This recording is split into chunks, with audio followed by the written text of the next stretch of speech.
Hello and welcome to the Love Her podcast. My name is Laura. I'm your host, and I am so excited to start this journey with you. This podcast is for the high achieving woman, the woman who has accomplished goal after goal, the woman who knows her potential, who knows her worth, who knows she is meant to make a bigger impact. And yet, she is a woman who feels stuck. This podcast is for the woman who is not only ready to own her success, but is ready to reach even higher. You are that woman. Let's rediscover what it means to be her.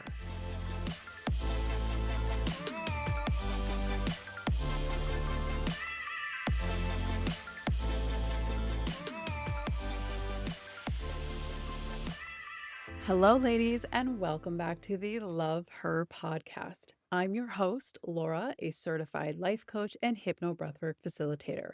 I'm so glad you're here. If you've ever felt like you're doing it all, but slowly losing yourself in the process, this episode is for you. On the last episode, I talked about my fears around becoming a mother, how I lost myself, and my journey back home to me. Today, I want to go even deeper into that because as women, it's so easy to lose ourselves in caring for everyone else. Again, I will be honest about my own struggles, and I think many of you will relate. Because many of us women are working full time. We are entrepreneurs and business owners. We are in the corporate world.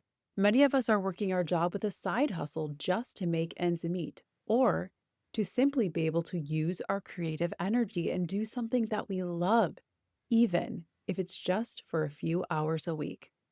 That is how my life coaching business started. I was working full time as a physical therapist and holding coaching calls with my clients in the evenings.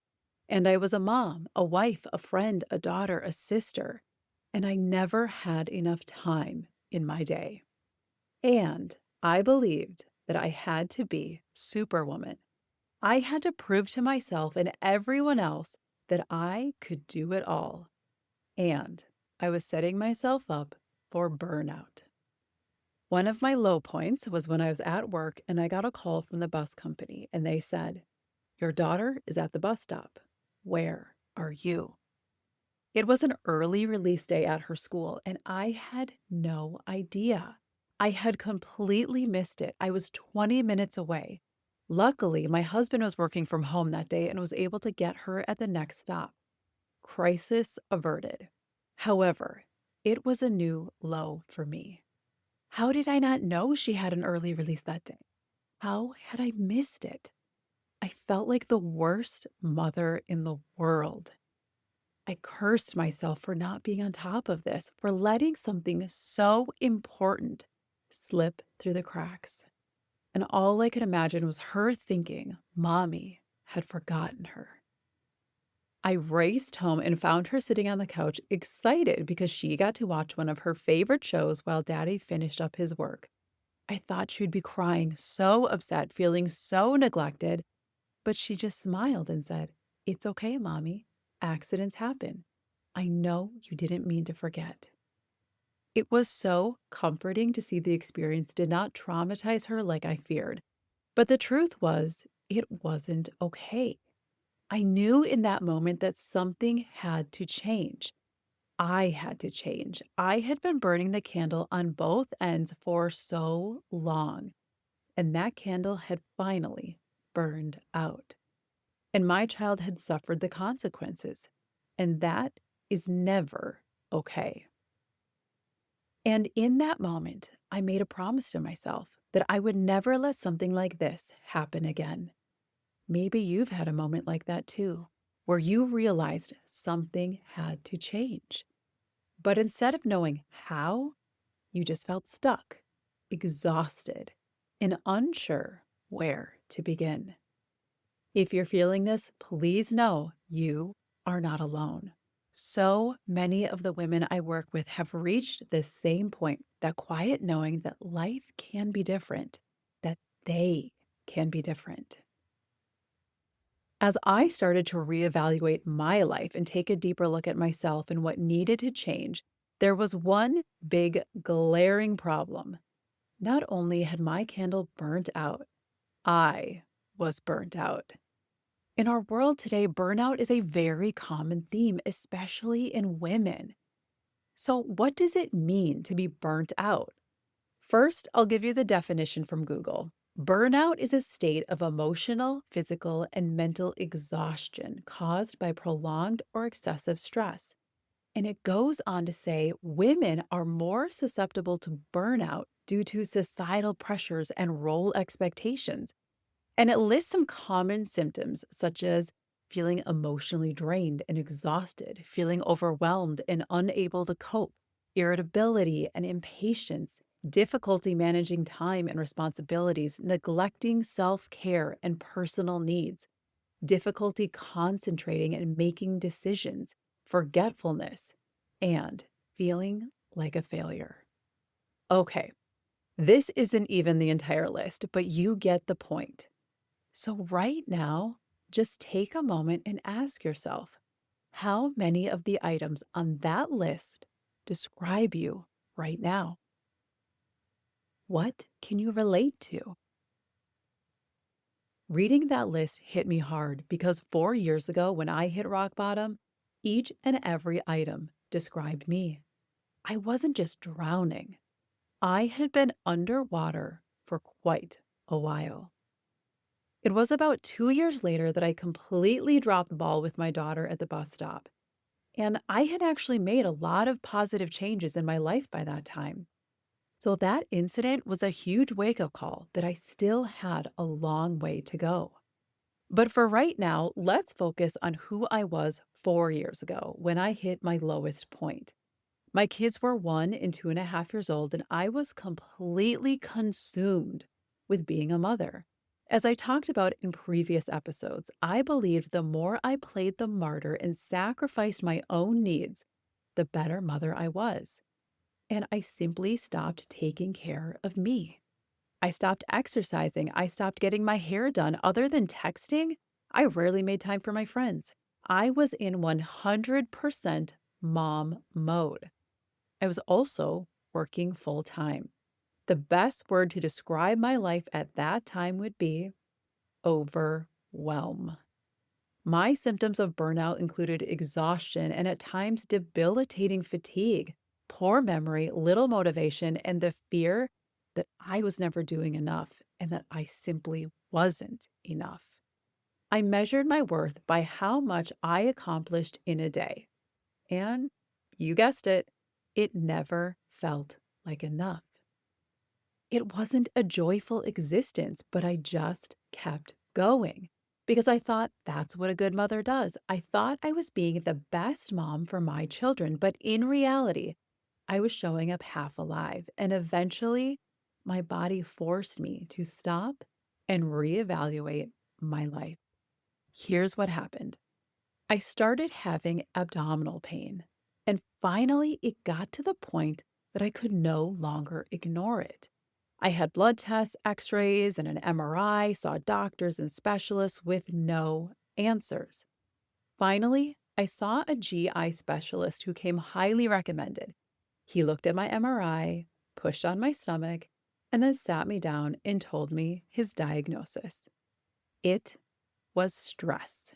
He said my body was reacting to all the stress I had been putting it through. I sat there stunned. First, I felt angry. This man didn't even know me. I had been in his office for 5 minutes. How could he know how stressful my life was? And second, it couldn't be that simple. Stress? That's it? I'm doing this to myself? It was a hard realization. Although it definitely was better than hearing that I had a life threatening illness, it still felt embarrassing and confronting. How could I cause this level of pain in my body? How could I have let the stress get this bad? It was eye opening. And I started to realize that my pain often coincided with stressful moments in my life. I'll never forget sitting there, realizing that the very thing I thought I could push through was the thing that was breaking me down. That was the moment I realized my body had been trying to speak to me. I hadn't been listening. For the next few months, I started paying closer attention to this pain, and there was a pattern I could not ignore. The more stressed I was, the more anxiety overtook me, the more intense the pain was. And I started to realize this doctor was right. I realized my body was trying to communicate with me, and it was time to slow down and listen. And even though this was a hard pill for me to swallow, I started to realize that being the martyr and sacrificing myself for everyone else didn't make me a great mom. It just drained me physically and emotionally. And the truth was, even though I was trying so hard, I was not showing up as the best version of me. I was exhausted, forgetful, and irritable. I was triggered by my kids when they would cry or throw tantrums. I was living in a state of fight or flight, and I didn't know how to escape it.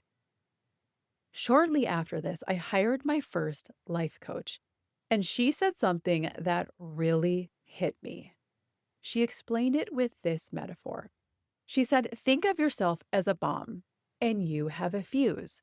The shorter you let that fuse get, the more likely you are to blow up. Even if it's something small, when that fuse runs out, boom, you will explode. She was right. My fuse had been so short for so long that the smallest things felt like catastrophes. I didn't have the mental capacity to deal with them in a healthy manner. I lost my temper or cried over the littlest things. I was stressed by even the thought of simple tasks. And now my body was even sending me signals of distress. And I knew I had to start doing the work to make my fuse longer. The simple truth is, I had too much on my plate.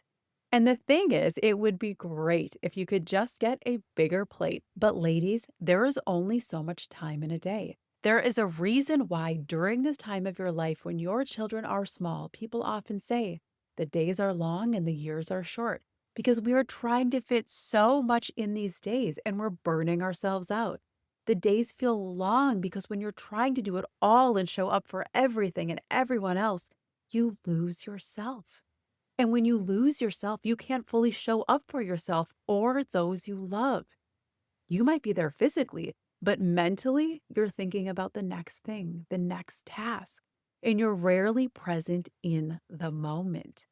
It's a losing battle, and the years start to fly by. So, if you can't get more hours in a day and you can't slow down time, what's the answer? That question haunted me for a long time. I was so convinced I had to do it all and I had to do it on my own. Sound familiar? I believed I had to be perfect at work, at home, and as a mom. But the truth is, being a strong woman isn't about doing everything flawlessly. It's about recognizing when to slow down, set boundaries, and allow yourself to grow. Instead of chasing perfection, what if you allowed yourself to focus on simply becoming a higher version of you? I can guarantee you the real, authentic you is far more vibrant and alive than the flawless version you've been trying so hard to be. She's playful and fun, honest and vulnerable. She doesn't hold herself to impossible standards. She makes mistakes, learns from them, grows and expands. And most importantly, she allows herself to slow down and truly enjoy life. Because here is one of the biggest lessons I've learned on my self development journey. In order to speed up, you have to slow down. I know this sounds counterintuitive, but if you want to become a higher version of you, it's not about constantly hustling and grinding. It's about finding the balance and being present and allowing yourself time for peace and calm and joy too. If slowing down feels more like a fantasy than a reality, I get it. The thought of slowing down can feel like a dream and a panic attack at the same time. Ladies, we are divinely feminine creatures. Yet, in today's world, we're stuck in the masculine energy of keep going, keep doing whatever you do. Don't drop the ball. If you slow down, how is everything going to get done? How will dinner get on the table? How will you make that deadline at work? How will the house be clean for the kid's birthday party on Saturday? If the thought of slowing down actually gives you more anxiety, you are not alone. And if you're nodding your head to all this and are convinced that slowing down is not an option, you are in the right place. Because just a few years ago, that was me too. And I am living proof that you don't have to stay that way. So let's talk about what it means to slow down and how you can start incorporating it into your life. But first, let's take a look at that very full plate of yours. Since you can't get a bigger one, I want you to ask yourself, how can you start making more room on this plate? Right now, you've got all the responsibilities of your life. You've got all the roles you play. And I can guarantee you that there are some items that you can let go of. So let's take a closer look at these items. We have non negotiables and negotiables. Non negotiables are items you can't take off. For example, food is a non negotiable. You and your family need to eat. That's a fact. You can't make the decision to forego food. But with these items, the question to ask yourself is, how can you find ways to make them a little less stressful? For example, can you designate a pizza or takeout night each week where you get a break from having to plan and prepare a meal? Or can you find a way to make these items more enjoyable? Maybe listen to your favorite podcast or music while doing the dishes.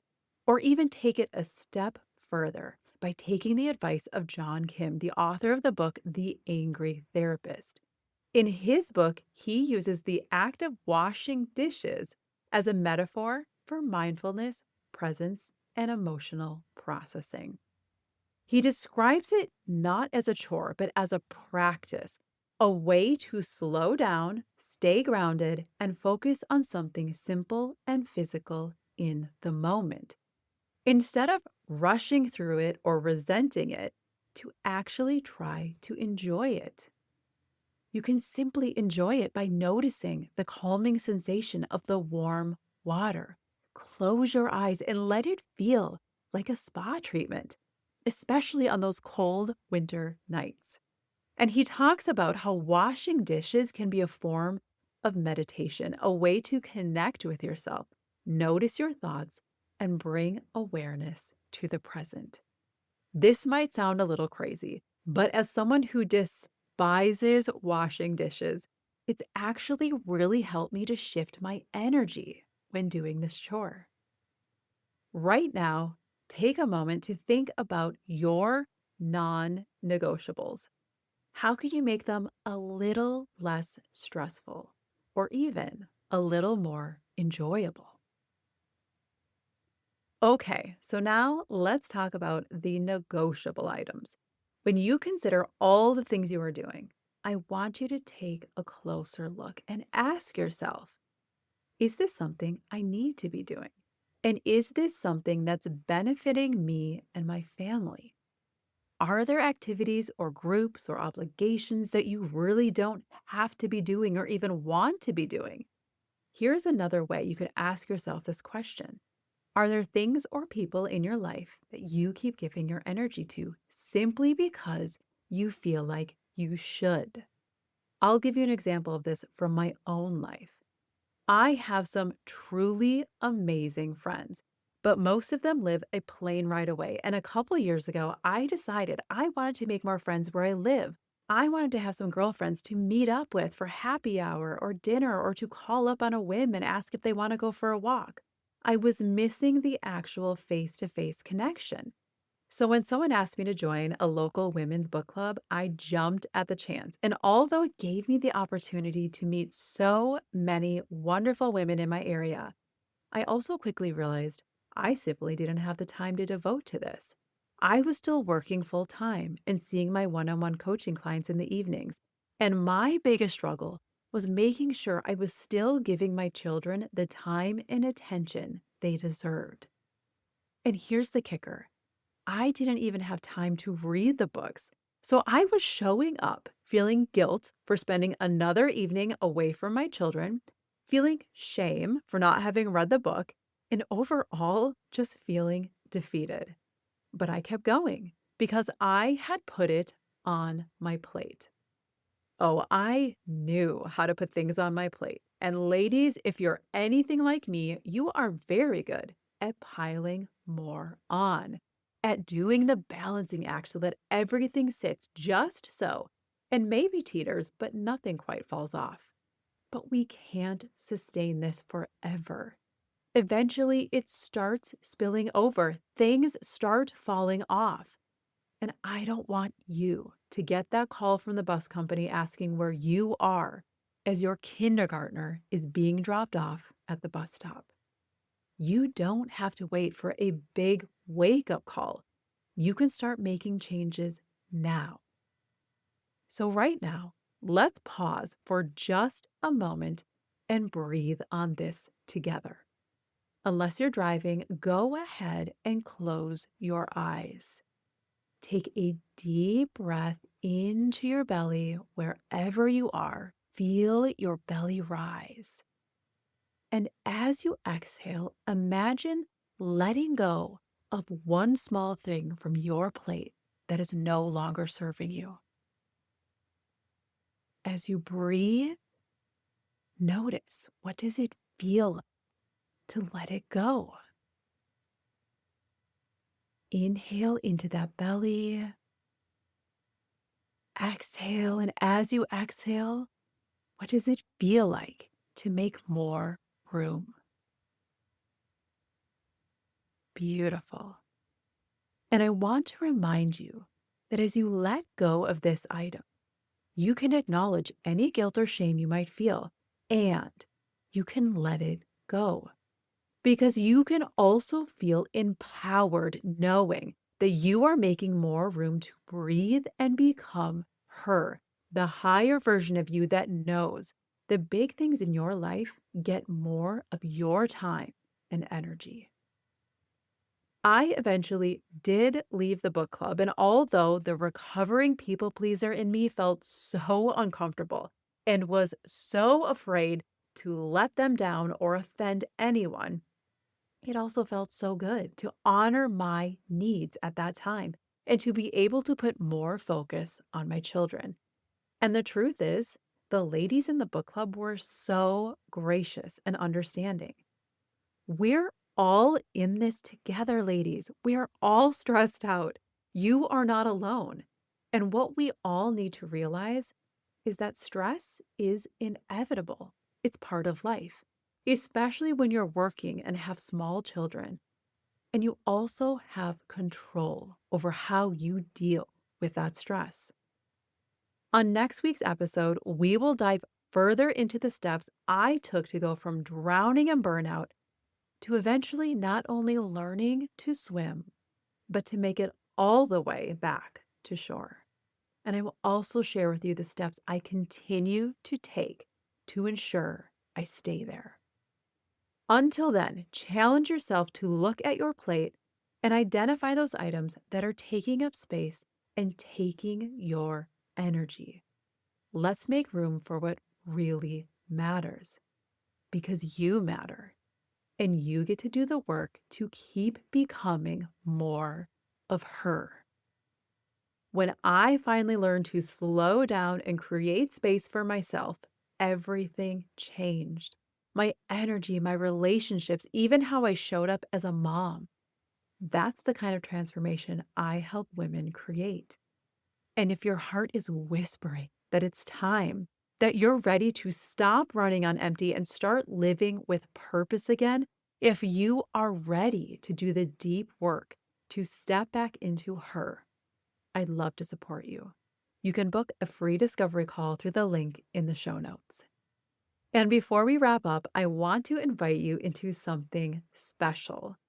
Next Wednesday, November 19th at 8 p.m. Central Standard Time, I'll be hosting a free hypno breathwork session designed to help you reconnect with your true self, the version of you that's calm, grounded, and full of life. This will be offered over Zoom, and you can join from the comfort of your own home. It will be a sacred space for you to pause, breathe, and feel her energy again, the part of you that's been buried beneath the busyness, the burnout, and the constant doing. You deserve a moment of stillness to come back home to yourself. You can register through the link in the show notes. I can't wait to guide you through this powerful experience and help you remember what it feels like to simply be her. She doesn't have to do it all. She gets to be her, because that is more than enough. Thank you so much for listening. If this episode resonated with you, I'd be so grateful if you could rate, review, and follow or subscribe to this podcast, and share it with a woman in your life who could use the reminder that she doesn't have to do it all. She gets to be her and start to enjoy life again. I'm so excited for you to start making more room on your plate and to keep becoming her, the higher version of you.